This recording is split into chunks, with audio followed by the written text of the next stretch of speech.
Shy Horse here, gonna try something different today, that being a real-life story about how I summoned aliens with an improvised meditation joke.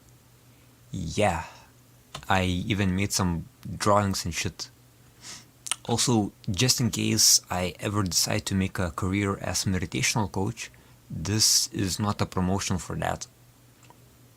Seriously, I'm in desperate need of money-making ideas because the career I picked to study was how do I say this, pre-suicidal joke. Help me, please. Anyways, I'll be this guy right here with these cool shades to indicate that I am cool. And also because I was actually wearing sunglasses when it happened. At night. Yes. Now meet this dude. My slightly younger cousin. Let's call him David. David's interests include being the very fastest at chasing balls, also these balls, and also making grannies do BDSM on my poor D&D character. So, me and David, whenever we're visiting each other, we like going to forests at night, drinking some hot tea with potato chips, and getting ourselves scared shitless by gopniks, kitties, and also weird branches that look like Jesus Christ, apparently. Well, that only applies to David mostly, because he hasn't had enough balls in his life yet. For me, however, the world has been teabagging me my whole life, or rather past me did that. And it would actually be beneficial for me if I got assaulted by some lunatic, because then at least I'd get his cash for suing him. And if we died, hey, that's a sweet bonus. Okay, this is kind of fun. Now I'm dead. Now I'm not dead. Nope. Dead. Nope. Dead. Nope. Dead. Okay. So the day we saw aliens. Yeah, it was at Davidstown. So he was the chief. He knew the place. He owned the place. He knew the way. Now our destination was some nice place with like benches and wooden road and stuff. To get there we had to go through a Gopnik populated region, who are called goblins there for whatever reason, by the way. David took a picture of me by the sign with his potato phone. Sadly, I left mine at home, which is a completely legitimate alibi for not being able to give proof to a UFO story. Then apparently we just had to enter the forest and go left, but we had a slight detour because because David's a responsible tour guide, and he wanted to give me the full Goblin Town experience, I guess. Yeah.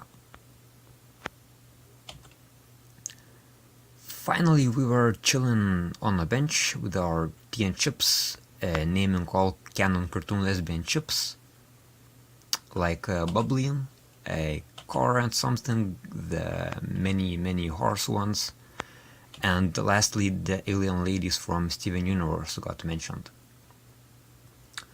And that got me thinking about aliens, and reminded me of some YouTube video I once saw where a Russian dude summoned aliens with this meditation. I think it was the same guy who ducked eggs. I decided to joke about it, and do my own improvised meditation thingy of sorts. Well, I do know what they're roughly supposed to look like. So, as David and I were walking home through this field, I did some breathing, closed my eyes. The road was straight and I didn't see hay through my cool shades anyways. And like laughing the whole time, I shouted stuff like, "Yo, aliens, space bros!" I send my friendship and love and shit to y'all. Here, I gathered all my love energy, this glowy, totally legit stuff, now flowing to my hands from all chakras and other wizardy places, especially the one in my butt region. That's a powerful one. And now I'm holding this imaginary ball of love that I'm about to release into space to all of y'all, my cosmic brothers and cute alien ladies. Unity, peace, I love you. And as I opened my eyes, I noticed a bunch of stars breaking space rules, uh, teleporting, roaming around as if the sky was a street in India. They appeared more like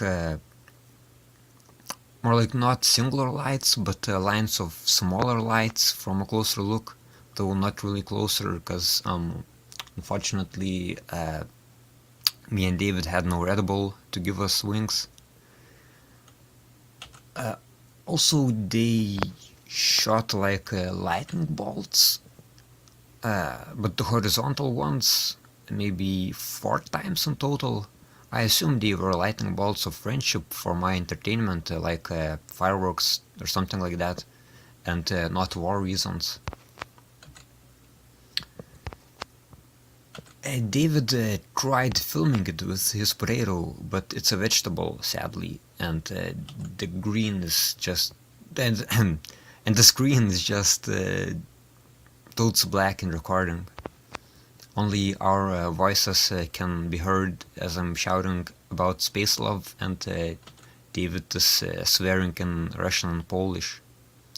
David is very embarrassed about that now. One UFO was glowing red for whatever reason, and lowered to maybe 20 meters above ground, not that far away. I really wanted to check it out, but David really wanted not to, and I remembered how much I hate tall, mite-infested grass and agreed. I prefer being beamed directly into spaceships, and that's exactly what I tried to convince aliens to do by shouting stuff like, "Hey, pick me up, yo, let's have a Lithuanian TUS, Lithuanian blin party.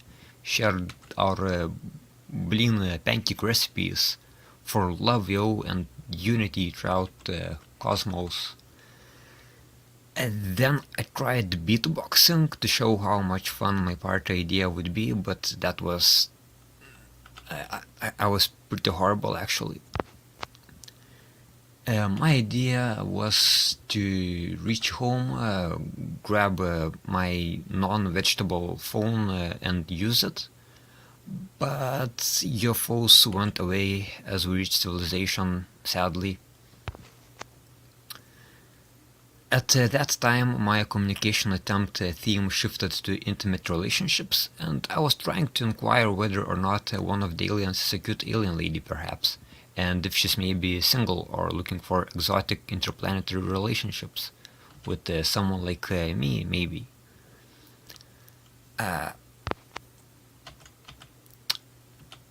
I assured this hypothetical alien waifu that it was okay for her to take me away because I do not like this planet very much and have medical issues that don't let me have full human experience, but I'm sure are curable in her planet, and asked how many babies she'd like to make, which is not a very politically correct statement or question, I guess, but still can't be the reason for their departure, I'm sure. Oh, and David discovered that at the time of UFO arrival, that picture he took of me in Goblin region got duplicated and distorted somehow. Yeah.